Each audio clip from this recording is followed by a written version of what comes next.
kasih teman-teman sudah datang hari ini untuk agenda klarifikasi keluarga dari Mas Ferry Irawan. Perlu diketahui bahwa saya dan Bang Agustinus Nahak sudah ditunjuk oleh pihak keluarga sebagai kuasa hukum keluarga untuk mendampingi selama proses hukumnya Mas Ferry berjalan. Dan pertama-tama perlu diketahui, saya harus menyampaikan bahwa dari awal saya tidak pernah menyatakan bahwa saya kuasa hukum Mas Ferry Irawan terkait dengan persoalan hukum dugaan KDRT. Tapi saya memang dihubungi oleh Mas Ferry semenjak awal untuk mendengarkan dia curhat dan menyampaikan apa hal-hal yang mungkin saja tidak sesuai dengan pemberitaan yang beredar. Dan untuk itu saya tidak pernah mundur. Saya akan terus mengawal kasus ini walaupun bukan sebagai kuasa hukum dari kasus KDRT, tapi saya terpanggil juga untuk mendampingi keluarga karena ini sudah berdampak sangat luar biasa terhadap keluarga besar Mas Ferry. Artinya opini publik yang dibangun oleh pihak-pihak tertentu sudah sangat merugikan dari pihak keluarga besar Mas Ferry Irawan. Yang dimana juga saya ingin menghimbau dalam kesempatan ini kepada masyarakat khususnya bahwa kita tidak boleh menjustifikasi, menghakimi, menghujat orang sebelum ada kepastian hukum. Apakah Mas Ferry itu bersalah dalam tindakan dugaan KDRT ataukah tidak? Artinya opini yang dibangun itu juga sudah di luar daripada dugaan pasal-pasal yang dilaporkan, yaitu pasal KDRT terkait dengan kekerasan fisik dan kekerasan psikis. Tentunya nanti Bang Agustinus Nahak akan menyampaikan apa sih itu kekerasan fisik dan kekerasan psikis dan bagaimana proses yang baik dan benarnya secara hukum untuk memenuhi seseorang dianggap tersangka atau telah melakukan perbuatan tersebut. Dan bersama ini saya perkenalkan, di sebelah kanan saya ada Mbak Maya. Mbak Maya adalah adik kandung paling kecil dari Mas Ferry, dan di sebelahnya ada Mas Faisal, suami dari Mbak Maya, dan di samping sebelah kiri saya ada Mas Ari. Mas Ari adik kandung dari Mas Ferry dari Mas Ferry. Dan sebelah kiri saya Bang Agustinus Nahak sebagai kuasa hukum. Dan kemarin saya sempat dihubungi oleh Mas Ari. Mas Ari pun juga sedih dikarenakan pemberitaan yang sudah luar biasa yang dibangun opininya tidak sesuai dengan fakta.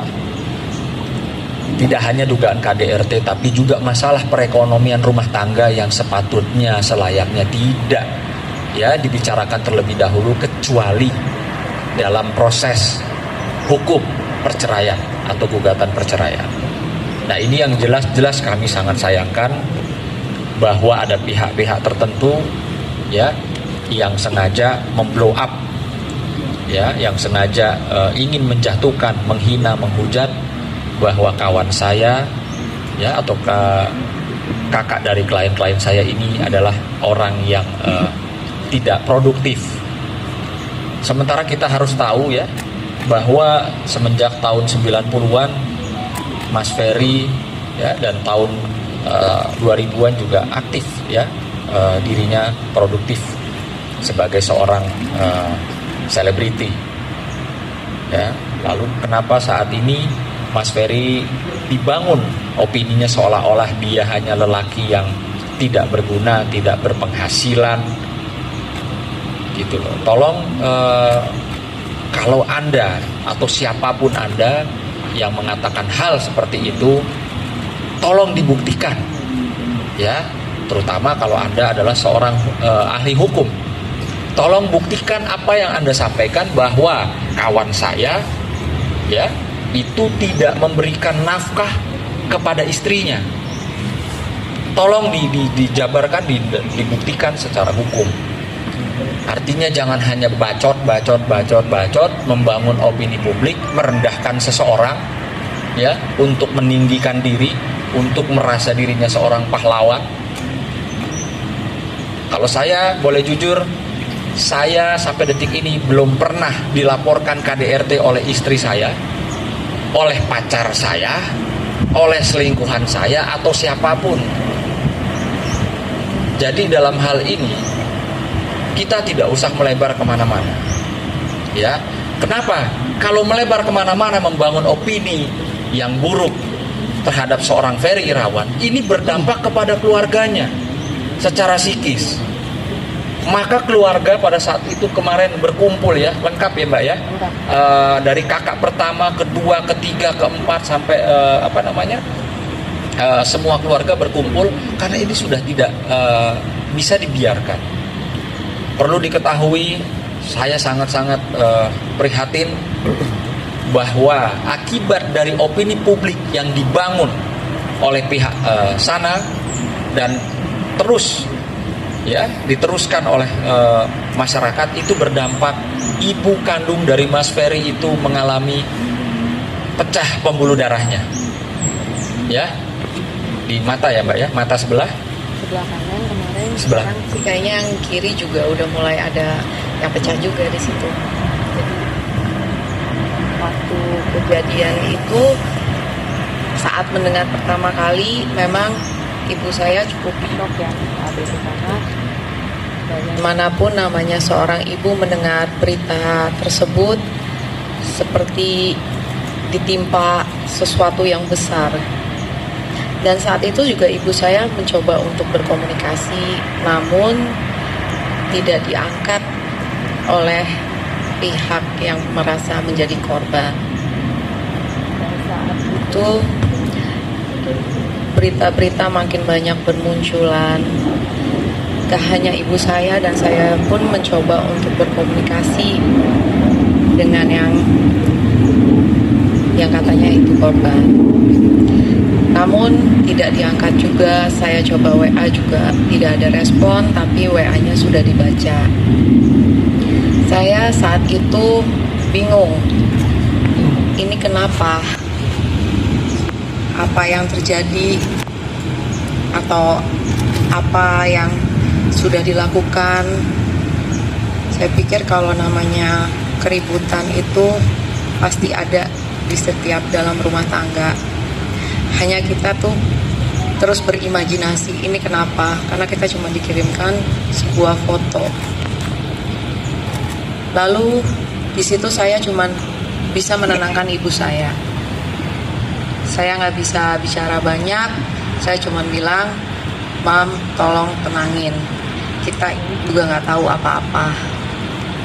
Yang pasti saat itu karena saya mengurus ibu saya dari keadaan beliau sakit sampai menjalani operasi, dan masa pemulihan itu semua saya yang lakukan dengan kakak-kakak saya. Dan setelah itu, lalu saya mencoba mencari tahu dari sana sini, termasuk saya juga menghubungi Ibu Made Ayu. Lalu jawabannya tidak diangkat juga dan tidak ada respon apa-apa saat itu.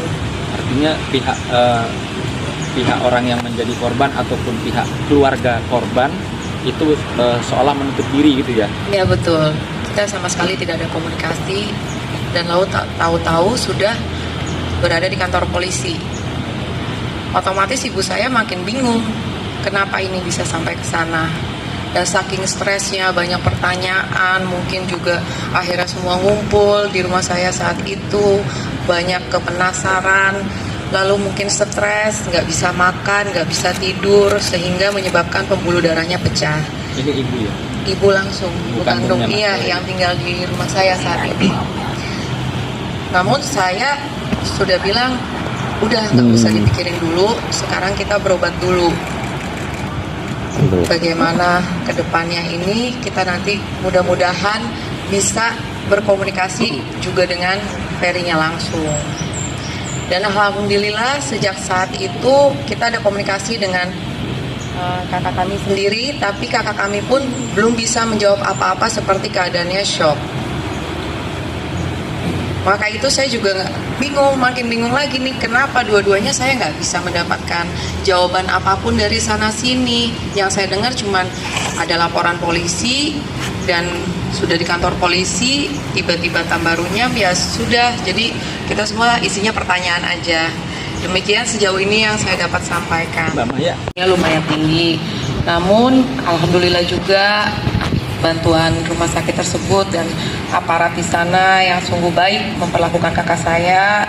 Sebelumnya saya ucapkan terima kasih. Saya sih ke depan mendoakan yang terbaik aja buat kakak saya. Kalaupun saya bilang ke kakak saya pesan terakhir kemarin, kalau memang harus pisah, mudah-mudahan pisahlah baik-baik. Dimanapun juga kita nggak mau mengumbar aib. Mungkin saya juga kurang sempurna. Saya juga pasti pernah mengumbar aib suami saya. Tapi manusia itulah tidak luput dari kesalahan ya. Dan mudah-mudahan kejadian ini juga menjadi hikmah buat saya juga dan lainnya. Kemarin kan Pak sempat pulang ke Jakarta katanya diopos sama Polda Jatim. Boleh dong. Ya. Gini, itu info dari mana? Apakah info dari pihak kepolisian atau pihak yang nggak jelas?